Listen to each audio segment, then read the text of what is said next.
శ్రీమహాగణాధిపతయే నమః. ఓం గురుభ్యో నమః. ఓం శ్రీమాత్రే నమః. మనం ఈరోజు చెప్పుకోబోయే టాపిక్ ఏదైతే ఉందో అది శ్రావణ మాసంలో శ్రావణ శుక్రవారాలు చేస్తుంటారు. అదేవిధంగా సోమవారాలు, శ్రావణ మంగళవారాలు కూడా చేసేవాళ్ళు ఉంటారు.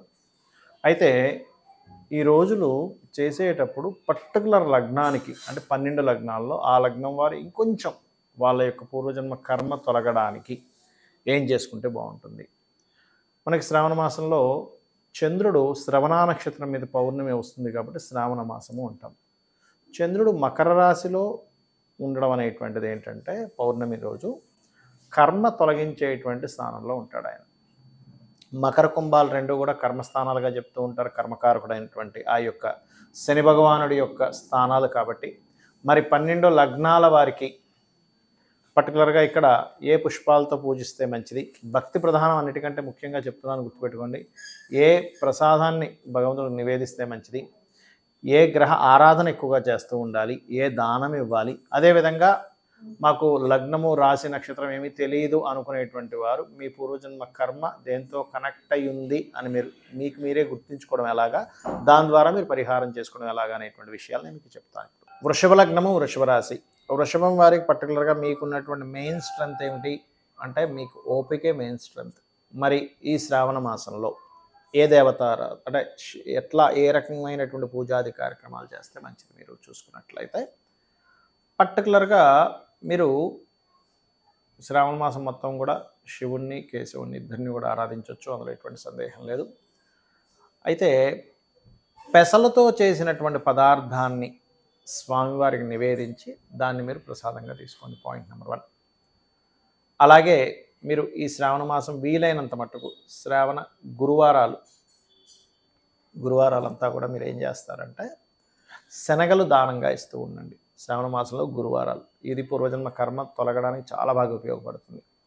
బికాజ్ ఆఫ్ మీరు గమనించినట్లయితే మీ లైఫ్లో కూడా మీకు విద్య నేర్పే వాళ్ళు కావచ్చు, మీకు గైడ్ చేసే వాళ్ళు కావచ్చు, ఏదైనా చెప్తే మీకు పాయింట్ ఇలా ఇంకా ఇన్డెప్త్గా చెప్పొచ్చు కదా అని ఒక సాటిస్ఫాక్షన్ సరిగా ఉండదు ఈ వృషభ లగ్నంలో జన్మించినటువంటి వారికి.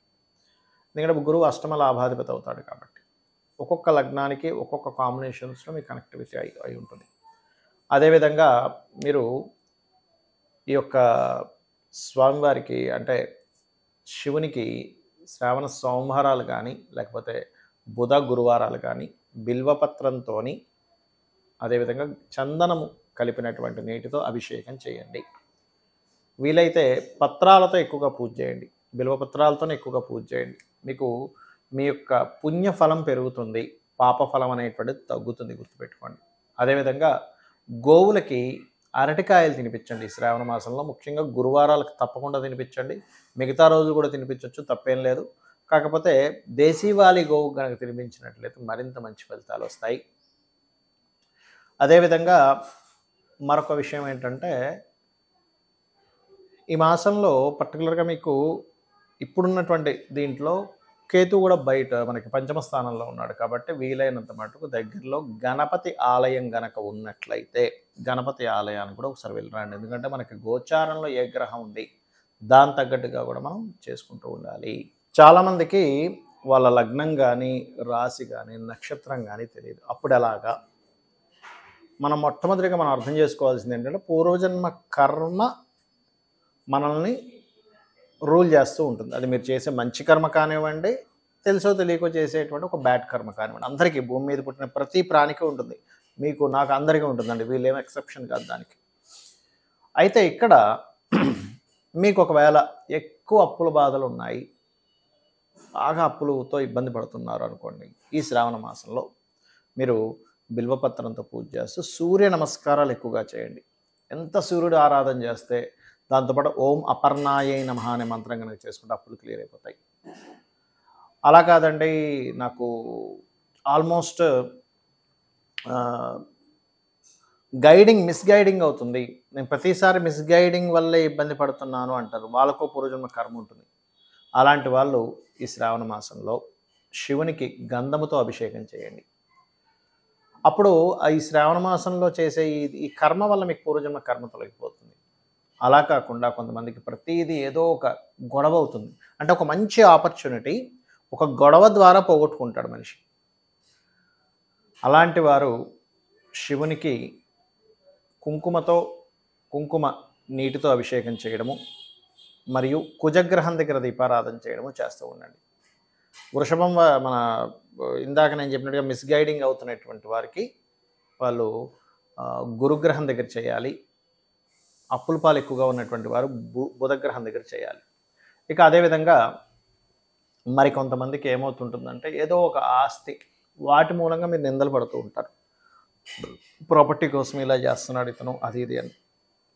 మరి అటువంటి వాళ్ళు ఏం చేయాలి అంటే వారు చెరుకు రసంతో శివునికి అభిషేకం చేయడం, నవగ్రహాల్లో శుక్రగ్రహం దగ్గర దీపారాధన చేయడం చేయండి.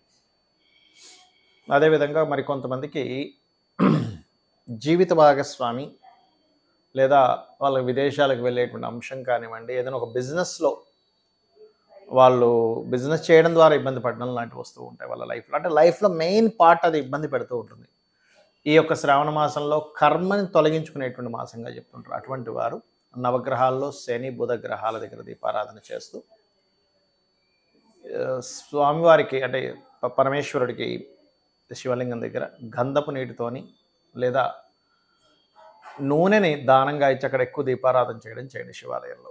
మరికొంతమందికి ఎలా ఉంటుందంటే వాళ్ళ చాట్లో అంటే వాళ్ళ తెలియదు, మీ డేట్ ఆఫ్ బర్త్ తెలియనప్పుడు వాళ్ళకి చెప్తున్నాను కాబట్టి, ఏదో అంటే ఒక ఫుడ్ రిలేటెడ్ ఇండస్ట్రీకి వెళ్ళడం వల్ల లేకపోతే ఒక ట్రాన్స్పోర్టింగ్ చేయడం వల్ల లేనట్లయితే ఒక్కోసారి మానసికమైన స్ట్రెస్లు ఎక్కువగా ఉంటూ ఉంటారు. అలాంటి వారు పాలతో లేదా పెరుగుతో పంచామృతాలతో అభిషేకం చేయండి. దాంతోపాటు మీరు వస్త్రం ఏదైనా స్వామివారికి సమర్పించండి, శివునికి లేదా అమ్మవారికి. తెల్లటి మంచి చక్కటి చీర లాంటిది. మరికొంతమందికి మీరు అంటే ఒక మాట మంచి కోసం చెబుతున్నా బ్యాడ్ నేమ్ వస్తూ ఉంటుంది, నిందలు అనుభవిస్తుంటారు. అయ్యో నేను మంచిగా చెప్తే ఇలా అయింది ఏంటండి, అధికారులతో ఒత్తిడి ఉంటుంది. అటువంటి వారు నవగ్రహాల్లో గురు రవి గ్రహాల దగ్గర దీపారాధన చేస్తూ మీరు శివునికి పర్టికులర్గా బిల్వపత్రంతో అభిషేకం కనుక చేసినట్లయితే లేదా బిల్వపత్రాన్ని నీటిలో వేసి అభిషేకం చేసినట్లయితే ఆ దోషం పోతుంది.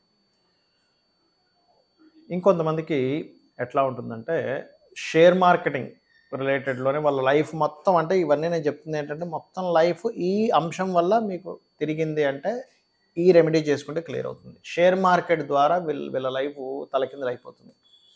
అలాంటి వారు కూడా బిల్వపత్రంతో దీపారాధన చేయడము, శని బుధ గ్రహాల దగ్గర దీపారాధన చేయడము, శనివారం బుధవారం చేయడం, నువ్వుల నూనెతో చేయొచ్చు.